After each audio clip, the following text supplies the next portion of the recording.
저는 이제 개척 교회 목사가 아니기 때문에 마침 이제 제가 지금 한국을 길라잡이로 간식을 하고 있는데 방문을 하는 중에 길라잡이가 있어서 하네 했는데 제가 또 개척교회 목사가 아니고 그래서 이제 또 가정교회는 또 자격을 한 사람이 가면은 왜 왔냐 그래서 약간 후회적하는 제가 평신도 데리고 평도 스님에 갔더니 목사님 왜 오셨어요? 이러더라고요. 그래서 아니 그냥 운전하고 왔어요 그랬는데 뭐 그런 것도 있고 자격도 뭐 제가 없기 때문에 그런 것도 있고 그다음에 그래서 이제 있었는데 어떻게 하다 보니까 이상한 목사님을 이제 뵙고 그다음에 컨퍼런스 지난 10월 중에 거기 갔더니 이제 안구조 목사님 만났더니 거기 오라고 여기 오라고 그러시더라고요. 그런데 제가 올 생각이 없었기 때문에 선약이 있었어요. 수요일, 목요일. 그래서 미리 선약을 나서 못 간다고 했더니 금요일이라도 가고. 그래서 이거 뭐 한번 가면 뭐하냐 했더니 그냥 와서 얘기하면 된다고. 그러더니 조금 있다가 뭐 인사도 할 때 좋은 말씀 한번 해주라고 그래서 그러겠다고 부담 없이 그랬더니 또 뭐 간증을 네, 저는 아까도 이제 안종사님 소개하신 대로 2009년도 2월 달에 휴스턴 서울교회에서 가정교회로 개척한 목사님들이 모여서 연수를 했어요. 그래서 한국에서 3가정 그리고 북미에서 3가정 이렇게 모여서 6가정이 연수를 했는데 왜 연수를 했냐면은 이제 세미나가 목회자를 위한 세미나가 이제 전환교회 중심이기 때문에 가정교회 개척 목사님들에게는 좀 그게 좀 대단히 안 된다 그런 이제 불평이 있다 보니까 이제 한국에 있는 목사님들 중심으로 이제 좀 세미나를 개척교회 목사님이 이거를 넣어라 해서 개척교회는 이렇게 그렇게 했는데 그걸 좀 연구해 보라 해가지고 이제 모으신 거예요 최영희 목사님이.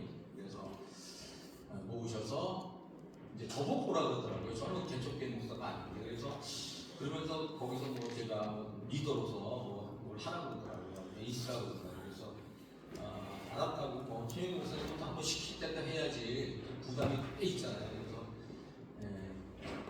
이제 왜 나를 부르셨나? 나는 개척교회가 아닌데 왜 부르셨나 생각을 해보니까 제가 여쭤본 건 아닌데 저는 이제 2007년부터 가정교회를 했는데 2008년도에 컨퍼런스, 목회자 컨퍼런스에서 간증을 했었어요. 근데 이제 간증을 하면서 제가 홍신도교 교회를 개척을 한 얘기를 했거든요. 저의 뭐 간증이니까. 그걸 들으시고 저 사람이 홍신도교부터 개척을 하니까 개척에 대한 마음이 있는가 보다 하고 이제 부르셨던 것 같아요. 그래서 이제 거기서 이제 교회 개척의 새로운 패러다임 책 아시나요? 네. 그 책의 전 버전. 그건 2번째고 그 전에 한 게 있어요. 그 책을 가정교회로 개척하란가 뭐 그런 제목이었어요. 그 책을 이제 내라고 그러셔가지고 2009년도에 가을에 이제 그 책을 이제 발간하게 됐습니다. 제가 말씀을 드리면은 저는 이제 1984년도에 미국에 가서 유학을 하러 갔어요. 유학하러 갔다가 이제 교수가 되는 이제 목표를 가지고 유학을 갔습니다. 그리고는 이제 뭐 나름대로 뭐 신앙생활을 이제 그때부터 열심히 하고 그렇게 했어요. 그래서 이제 94년도에 이제 학위를 받고 몬트리올로 이제 가게 됐습니다. 그래서 거기 교수를 했는데 맥길 대학교에서 교수를 했는데 너무 교회에 적응하기가 힘든 거예요. 그래서 어떡하나. 그런데 옆에서 누가 자꾸 교회를 개척하라는 거예요. 그게 우리가 보통 생각하는 그런 교회 개척이 아니라 그냥 침례 교회가 없으니까 교회를 개척하라 그런 거예요. 그래서 무슨 내가 개척을 하냐. 그리고 교회가 여기 9개가 있는데 무슨 교단 이기주의도 아니고 왜 침례 교회가 없다고 개척해야 돼? 제가 안 한다고 그랬는데 또 어떤 모르는 분이 연락을 해서 교단에서 몬트리올에 한인교회를 세우기로 결정을 했는데 침례교 출신이 보니까 당신이 침례를 주시니까 좀 그걸 시작하면 어떻게 되냐. 뭐 그런 뭐 하나님의 그때 이제 하나님을 경험하는 삶을 이제 그때 제가 공부하고 있었는데 하나님이 역사하시나 하나님 뜻인가 막 이렇게 하고 있었어요. 그래가지고 이제 그 고민을 하고 있는데 그게 이제 1994년도에 제가 미국을 갔는데 95년도에 그 얘기가 이제 막 이렇게 들려오고 1995년에는 제가 36살이에요. 59년생이거든요. 제가 사실 어린데 통신도가 개척을 한다는 거예요. 좀 어린 시절인데 물론 교회에 적응 못하고 제가 좀 스트럭을 하고 있긴 있었죠. 근데 저는 아까도 말씀드렸지만 이제 그 모교 제가 고대를 나왔는데 고대 교수가 되는 꿈이었고 거의 지원만 하면 될 가능성이 컸었어요. 그래서 교회를 개척하라 그러시니까 야, 교회를 개척해놓고 내가 고대 교수로 몇 달 있다가 가면은 그때가 이제 벌써 96년이 됐거든요. 그러면은 좀 이건 아닌 것 같고 그러면 교대 교수로 갈 거면은 개척을 하면 안 돼. 개척을 하면 고대 교수 가면 안 돼. 그런 고민이 있었어요. 그런데 이제 저는 이상하게 신앙생활을 처음 시작할 때 마태복음 6장 33절이 꽂혔어요. 그거는 뭐 제가 여러 가지 잘 알아서 그런 게 아니라 그냥 신앙생활을 좀 이렇게 하자. 앞으로 무슨 일을 하든지 하나님의 뜻을 좀 먼저 구하자. 근데 그런 것도 잘 몰랐어요. 초신자니까. 그래서 그냥 교회 생활을 우선하자. 뭐 이런 식으로 이제 했었어요.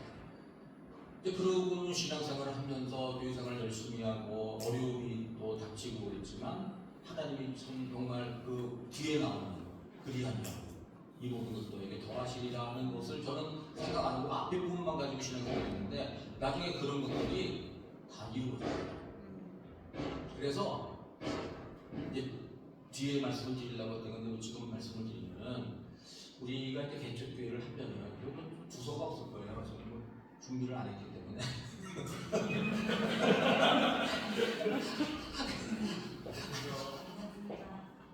그래서 이제 말씀드릴게요. 하여튼 그래서 하나님의 나라 의를 구하는 게 어떻게 보면 저의 신앙의 그거였는데 하나님이 하라고 하시면 해야 되는 거 아니냐면서 제가 고대 가는 거를 포기를 하고 개척을 했어요. 성신도가. 그래서 이제 원래 침례교회는 목사가 없어도 그냥 개척하거든요.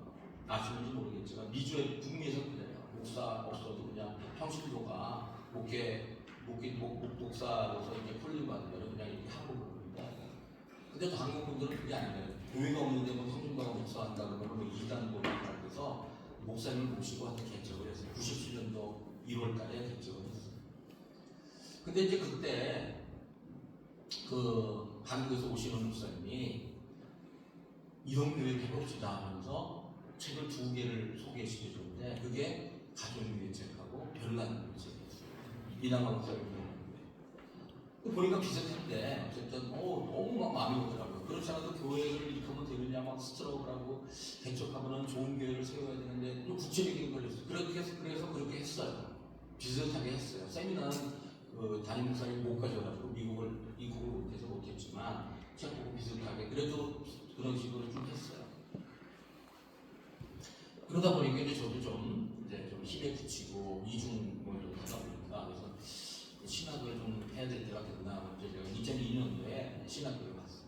미국에 있는 신학교를 가서 2005년도에 제가 이제 졸업을 하고 이제 앞으로 어떻게 할 것인가, 미국에 남을 것인가, 캐나다로 돌아갈 것인가. 그런데 2002년도 그때 미국에 이렇게 신학생들이 보니까 좀 일꾼들이 많아요. 그래서 미국에는 일꾼이 많으니까 나는 원래 캐나다 사람이니까 캐나다 그때 시민권이 있었거든요. 그래서 캐나다로 가자. 그래서 이제 그러면은 어디로 가나? 저는 부임하기는 싫었어요. 왜? 가정교회를 가는데 부임하면 훨씬 힘들 것 같아요. 전환하는 게 개척하는 거. 그래서 좀 우리가 일본 말도 좀 이렇게 쓰면은 아싸리 개척하는 게 나아요. 내가 개척하자. 그런데 이제 개척하려면은 또 캐나다도 넓잖아요. 어디가 개척을 하는 거예요? 토론토 제일 큰 도시 토론토를 보니까 잘 연결이 안 돼요. 밴쿠버, 그 다음에 큰 곳이 한인들이 많이 사는 밴쿠버, 잘 연결이 안 돼요. 개척을 했는데 어디서 개척을 하지? 뭐 그래도 뭐 인도하심이 있어야지 개척을 하지. 뭐 무조건 아무데나 그냥 뭐 찍어가지고 갈 수는 없잖아요. 그래가지고는 있는데 2007년도 제가 이제 2005년도에 졸업을 했는데 신학교 2005년도 2월달에 옛날에 같이 개척했던 그 목사님이 빅토리아에서 인디안 원주민 사역을 하고 계시는데 그분이 연락이 왔어요. 자기가 지금 담임하고 있는 교회로 가라. 전 그래서 그랬죠. 아우 저는 개척할 거에서 안 갑니다. 단번에 거절을 딱 했는데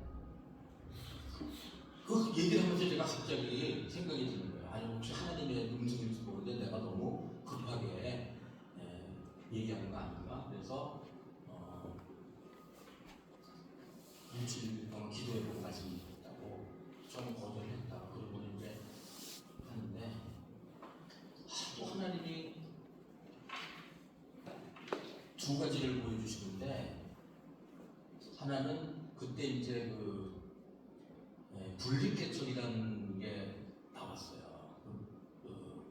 무슨 모 목사님인데 MOR이 목사님인데 그분이 LA에서 하시는데 자기가 분립개척을 해서 자기는 진짜 잘해야 1000명 목회할 위인인데 분립개척에서 그냥 저만 12,000명 뭐 이렇게 모이는 다 합치면 이런 목사가 되고 뭐 이렇게 뭐 사람들 요새 얘기하는 분립개척을 그때 제가 처음에 들은 거예요. 2005년 이런 것도 있고 제가 신학교에서 공부를 하고 있으니까 그 책을 읽은 거예요. 그냥 그 교회 개척에 대한 수업을 들으니까. 그리고 또 하나는 그때 그때 제가 아는 목사님이 저보고 이거를 좀 번역을 하네요. 아니면 바빠가지고 번역을 못한다고 한다. 제가 이제 그때 목회 풀타임을 목회하고 신학교 다녔거든요. 그리고 신학교도 500km 떨어진 데를 다녔어요. 매주 왔다 갔다. 그러니까 엄청 힘드니까 못한다고 그랬더니 꼭 해달라고 그래서 그러면 어떤 사람이 있었어요. 그래서 반을 잘라가지고 반만 하니까 반씩 합시다. 그래서 이제 번역을 하는데 그 책이 뭐냐면은 남침대교단에서 교회가 교회를 개척하는 그 프로그램을 이제 하니까 그거에 대한 안내서가 있는 거예요. 소책자예요. 그러니까 두 개 교회 개척을 교회 간 교회 개척 분립 개척에 대한 책을 그냥 갑자기 저도 몰랐던 걸 두 개 하게 된 거예요. 그래서 하나님이 교회를 개척하지 말고 교회를 개척하는 교회로 보내시다 이런 하나님의 음성으로 듣고 제가 그 교회를 갔어요. 빅토리아에 있는 교회를 갔어요. 그래서 빅토리아에서도 뭐 가정교회로 또 전환하고 2007년에 전환하고 이렇게 잘했죠. 그리고는 아주 거기서 그렇게 교회가 크지 않았는데 교회가 어려운 교회가 저보고 오라고 하시는 거거든요. 교회가 막 너무 문제가 생겨서 뭐저 나밖에 올 사람이 없다고 그러더라고요. 왜냐하면은 제 자랑이 아니라 이제 저는 도와줄 필요가 별로 없잖아요. 뭐 영어도 좀 하겠다. 거기 원래 캐나다 살던 사람이니까 영주권도 있겠다. 시민권도 있겠다.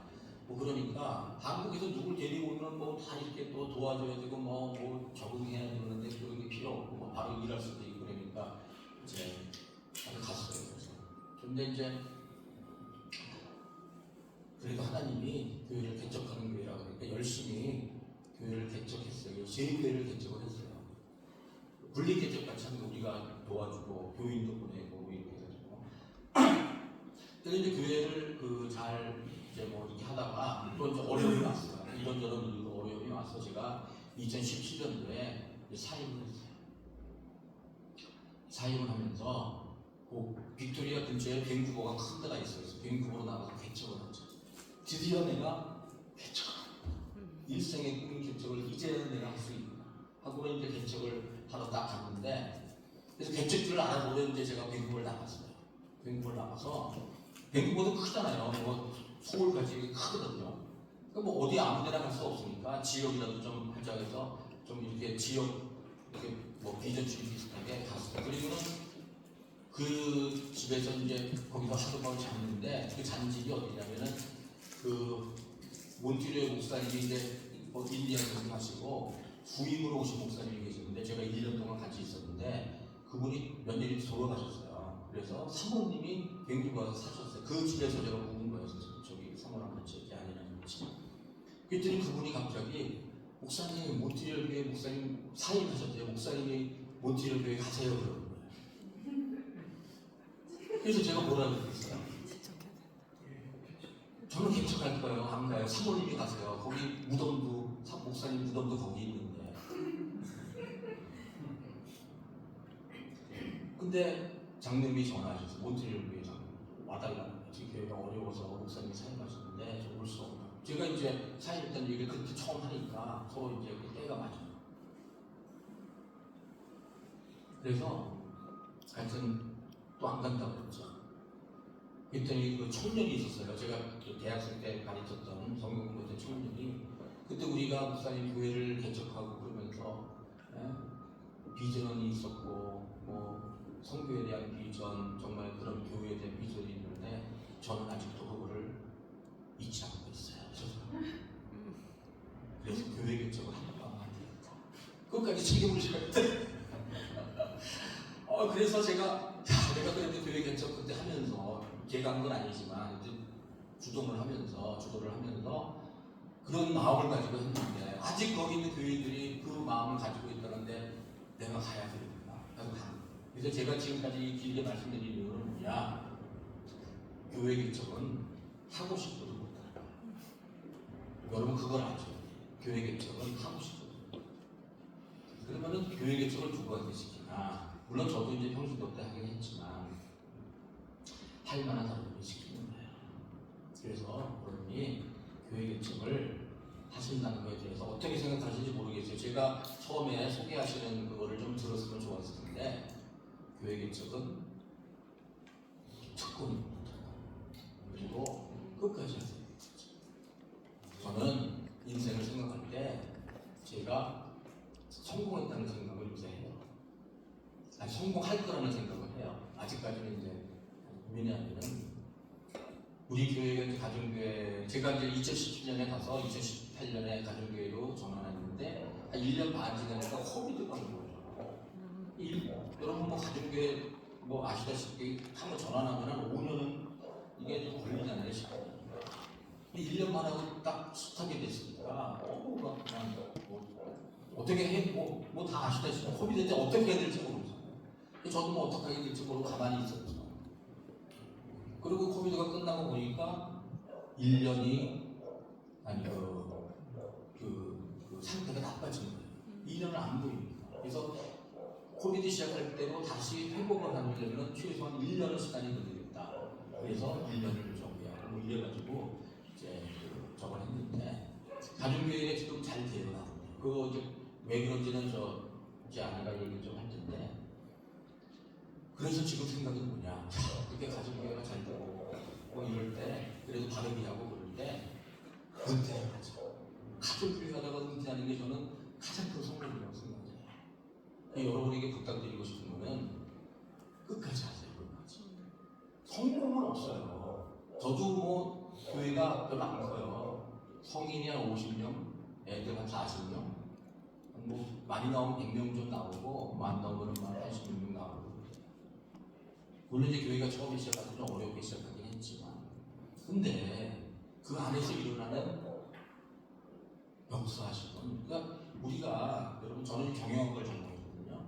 회계학을 전공했는데 경영학에 보면은 그 기업을 판단하는 그 문서가 세 가지가 있는데 크게 두 가지를 보면은 재무제표하고 손해비가 있어요. 재무제표는 뭐냐면은 지금 회사의 재무 상태가 이렇다. 재산이 얼마큼이고 부채가 얼마큼 있고 그다음에 그 주주들이 뭐 재산이 얼마나 이제 그거 보여주는 거고 손익계산서는 이 사람들이 얼만큼 1년 동안 얼만큼 팔아서 얼만큼 남았다 그런 거 보여주는 거거든요. 근데 재무제표 중에서 그 대체대조표는 별로 중요하지 않아요. 중요한 거는 기업의 가치를 결정하는 거는 손익계산서 그리고 앞으로의 그 미래의 가능성. 그럼 저는 교회를 대체대조표로 보면은 뭐 별로 큰 교회도 아니고 이렇게 보여줄 수 있지만 그 안에서 일어나는 역사, 뭐 영혼구원 플러스 변화, 그 사람들의 기쁨, 행복 이 세 가지 얘기하잖아요. 그런 거로 보면은 굉장히 성공한 거예요. 왜? 다르게 하는 거예요. 어쨌든 그런 열매가 나온다. 그래서 그렇게 정하는 거다. 그래서 그게 성공하는 거다.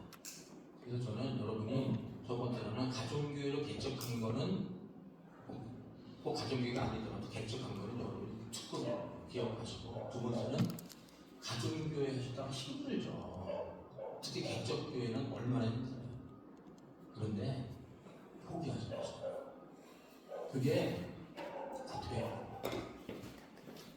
우리 아까 말씀드렸듯이 이 모든 것을 너희에게 더하시리라 하시는 거. 힘들어도요 도와주세요. 하나님이 사람들을 보내서 도와주시고 뭐 이런저런 이유로 도와주시고, 또 가정교회에서 서로 돕는 게 많잖아요. 그래서 뭐 우리는 사실은 우리 그 자녀들을 많이 방치를 했어요. 뭐 다 여러분도 그러시겠죠. 과외 공부를 한 번도 안 시켰어요. 우리는 저기가 됐어요. 뭐 돈도 좀 있었고 했는데 과외 공부는 안 시켰어요. 그런데도 그냥 이렇게 하나님이 도와주셔서 잘 됐어요. 잘 됐다는 게 제가 잘한 그런 게 아니라 제가 걱정이 되더라고요. 애들 학교 공부를 어떻게 시키지. 대학 공부가 돈이 들잖아요. 그 걱정을 하나님이 다 장학금을 받게 해주셔가지고 미국의 사립대학을 다 나왔어요. 요새 사립대학 가려면은 1년에 1억 이상 든다는 거 아시는지 모르겠어요. 저는 돈이 많았어요. 우리 어머니한테 그랬어요. 애들이 대학을 갔는데 할머니가 좀 약간 돈 든 게 좋지 않을까요? 어머니도 좀 뿌듯하고. 알았다. 그러고 마음을 주시더라고요. 한 사람당. 저는 애들한테 2, 3천불밖에 안 줬어요. 내가 갖고 남았어요. 돈이 다 걔네, 물론 걔네들이 열심히 뭐 살았고 아르바이트도 하고 뭐 그런 거는 있죠. 우리 좀 미안하긴 한데, 그러다 보니까 하나님이 정말 채워주셨다고 할 수밖에 없는 그런 지금 삶을 살고 있어요. 제가 한국에 이제 교수도 포기했지만 한국에서 또 연락이 오더라고요. 혹시 교수 초빙하고 싶은데 올 생각이 없나요? 아주대학교에서 왔어요. 제가 신학교에서 공부하고 있는데 없습니다. 왠지 그때는 포기야. 신학교를 졸업했는데 또 저기가 오더라고요. 지원을 해라. 그래서 거기는 월급이 얼마예요? 그랬더니 12만 불이에요. 12만 불은 지금 미국 돈 12만 불은 지금도 많지만 제가 2005년도니까 그때는 훨씬 더 많았죠. 근데 제가 빅토리아 갈 때 월급을 1,500불 받고 갔어요. 1년 좀 18,000불. 그것도 캐나다 돈. 그러니까 거의 10분의 1 가까이 이렇게 받고 가면서 제가 어떤 생각이 들었냐면, 하나님이 재정적인 거는 책임져 주시는구나. 우리가 드리면은 하나님이 책임져 주신다는 거예요. 여러분이 희생하는 게 왜 없겠어요? 희생이 있고 뭐가 있으면은 그거에 대해서는 걱정을 하지 않고, 이거는 책임져 주시겠구나. 내가 희생했으니까 하나님이 그런 마음으로 하시니까 결국에는 개척교회의 필요, 여러분의 희생 이런 것들을 다 채워주시더라고요. 그래서 그것까지 하시고, 그래서 가정교회 성공은 저는 그렇게 생각해요. 뭐 외형적인 그런 게 아니라, 저도 나름대로는 한 100명 정도 친해졌어요. 그동안 100명에 대한 어떤 그런 있는 거 아니에요. 다른 거 뭐 좋지만. 그래서 여러분이 바르게 하시는, 가정교회를 바르게 하시는, 끝까지 바르게 하려고 하면 성공이에요. 거의 닮았습니다. 그래서 제가 말씀을 드린 게 있어요. 그때 제가 2010년도에 개강의 걸 부르는데, 개척가정교회 하나, 그래서 연수요. 이제 그 하러 왔다가 간증을 했는데, 컨퍼런스에서 시사를 드렸는데, 이제 제가 너무 감동이 돼서 간증을 한 게 그거예요. 지난 4월 달에 또 컨퍼런스 와서 하실 때 제가 했는데, 제가 그때 갔을 때가 2010년인데 그때 무슨 일이 있었냐면 천안함 침몰사고가 있었어요. 천안함 침몰사고가 있었는데 3월 26일인데 이제 시간이 지나서 컨퍼런스 할 때쯤인가 4월 뭐 언제인가 그 일양을 했어요. 일양을 하는데 일양을 하고 이제 그걸 끝내기 전에 거기에 있는 시신을 이제 수습을 했습니다. 수습을 하는 거를 텔레비로 보여주더라고요. 멀리 남은 렌즈 같은 거를 보여주더라고요. 근데 이제 여러분 기억하시는지 모르겠지만 죽은 사람들이 주로 병사들이에요. 병사. 이 좀 높은 사람들은 이쪽에 타고 있었고 선 위에 타고 있던 병사들이 주로 많이 죽었어요. 근데 거기 들어가서 꺼내는 거예요. 거기 이제 죽었던 병사들. 근데 거기서 이제 꺼내면서 태극기로 이렇게 감싸고 싸가지고 이렇게 꺼내가지고 이렇게 들고 나오더라고요. 근데 거기 앞에 쭉 사람들이 서 있는데 그 병사가 나오니까 경계를 탁 하더라고요. 제가 그걸 보면서 개척교회 목사님들은 하늘나라에 가서 경례받겠구나 이런 생각이 탁 드는 거예요. 왜냐하면 그러니까 병이 말하자면 좀 제일 좀 대우도 못 받지만 앞에 나가서 싸우는 사람들이잖아요. 그러면은 이 개척교회가 여러분 뭐 양구천 선생님 다 얘기를 하셨겠지만 어려운 사람들이 많이 오는 거예요. 그 어려운 사람들 그 정말 일반 교회에서는 감당하지 못하는 사람들을 개척교회에서 특히 개척 가정교회에서 감당을 하는데 하나님은 얼마나 그 사람들을 사랑하시겠어요. 더 사랑하십니다. 근데 바뀔 사람은 없는 거예요. 그걸 개척 가정을 위해서 그러니까 이름 없이 빛도 없이 정말 그런 생각이 들잖아요. 우리도 뭐 저는 아니지만 하여튼 뭐 그렇잖아요. 내가 이러려고 목사 된다. 이런 것이 들지만 그런 영혼들 몇 명이라도 우리가 사랑해주고 구원해주고 도와주면 그러다가 하늘나라 가면 정말 아이고 나는 뭐 별로 하나님 앞에 하시는 것이 없는데 이렇게 생각할지 몰라도 거기에 있는 저는 그런 생각이 들었어요. 거기 앞에서 격려하는 사람들이 아마 이 쫄병보다 병사보다 더 높은 사람들이었을 거다. 그렇잖아요. 뭐 중사 이런 사람도 있고 뭐 소위도 있고 이런 사람들이 있었을 텐데 그런 사람들도 격려를 하는데 왜 격려를 하나요? 자기보다 낮은데 왜 격려를 하나요? 죽었으니까. 임무를 하다가 죽었으니까. 그래서 우리가 하나님이 맡기신 그 특권의 개척을 하셔서 끝까지 그 일을 감당하시면 죽는 거죠. 어떻게 보면 그렇게 생각하시면은 하나님이 또 거기에 있는 사람들이 다 박수치고 인사하고 격려하고 환호하고 그런 평가를 우리가 받는다는 거예요. 그렇게 정말 승리하시는 여러분 되시기를